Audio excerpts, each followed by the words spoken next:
நாடாளுமன்ற தேர்தல் இன்னும் 4 மாதங்களே வர இருக்கும் நிலையில் சசிகலா அவர்கள் வெளியிட்ட அறிவிப்பால் தற்பொழுது எடப்பாடி பழனிசாமி அவர்கள் அதிர்ச்சியடைந்துள்ளார். மேலும் சில அதிமுகவின் நிர்வாகிகளும் சசிகலா அவர்களுக்கு ஆதரவுகளை தெரிவித்திருப்பதும் பெரும் பரபரப்பை ஏற்படுத்தி இருக்கிறது. மெரினா கடற்கரையில் மறைந்த முன்னாள் முதல்வர் புரட்சித் தலைவர் எம்ஜிஆர் அவர்களின் 36வது நினைவு தினத்தை தற்பொழுது சசிகலா அவர்கள் அஞ்சலி செலுத்தி பிறகு செய்தியாளர்களின் சந்திப்பின் பொழுது இனி திராவிட முன்னேற்ற கழகம் ஒழிந்துவிடும் என்றும் தென் மாவட்டங்களில் பெய்த கனமழையே அதற்கு உறுதி செய்துவிட்டது என்றும் இனி ஒருபோதும் சென்னையும் சரி தென் மாவட்டங்களும் சரி திமுக வெற்றியடைய முடியாது, ஏன் டெபாசிட்டை இழக்கக்கூடும் என்றும் சசிகலா அவர்கள் செய்தியாளர்களின் சந்திப்பின் பொழுது கூறியிருந்தார். அதற்கு பிறகு உச்சநீதிமன்ற தீர்ப்பு சசிகலா அவர்களுக்கு எதிராக வந்த நிலையில் எனது எதிர்ப்புகள் இதன் மூலமாக முடிவடைவதில்லை என்றும் ஓபிஎஸ்க்கு ஆதரவாக நான் எப்பொழுதும் துணை புரிவேன் என்றும் தென் மாவட்டங்களிலும் சரி சென்னையிலும் சரி தற்பொழுது ஓபிஎஸ் மற்றும் டிடிவி தினகரன் இவர்களுக்கு ஆதரவாக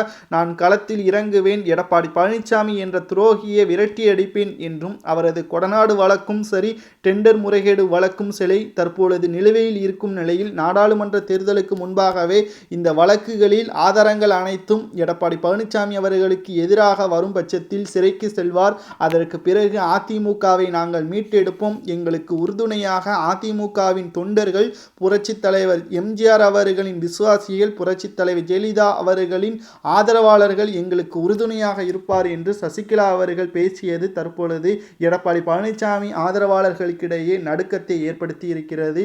இன்று புரட்சித் தலைவர் எம்ஜிஆர் அவர்களின் நினைவு நாள். இந்த நாளில் சபதம் போடுகிறேன், நிச்சயமாக எடப்பாடி பழனிசாமி அவர்கள் சிறைக்கு செல்வார். அதற்கு பிறகு அதிமுகவை மீட்டெடுப்போம், மேலும் அதிமுகவின் துரோகிகளை கட்சியிலிருந்தும் நீக்குவோம் என்றும் சசிகலா அவர்கள் வெளியிட்ட அறிவிப்பு தான் தற்பொழுது சர்ச்சையை ஏற்படுத்தி இருக்கிறது. இதை பற்றி பதிலளிக்கும் விதமாக எடப்பாடி பழனிசாமியின் ஆதரவாளராக இருக்கக்கூடிய ஜெயக்குமார் அவர்கள் கூறுகையில், கட்சியிலிருந்து நீக்கப்பட்டவர்கள் எதை கூறினாலும் எங்களிடம் சொல்லாதீர்கள் என்றும் அவர்கள் வெத்துவேட்டு என்றும் பதிலளித்துள்ளார். இதை பற்றி உங்களது கருத்துக்களையும் சசிகலா அவர்கள் கூறுவது நடக்குமா என்பதை உங்களது கருத்துக்களை கமெண்ட் வாயிலாக கூறுங்கள். நன்றி, வணக்கம், ஜெய்ஹிந்த்.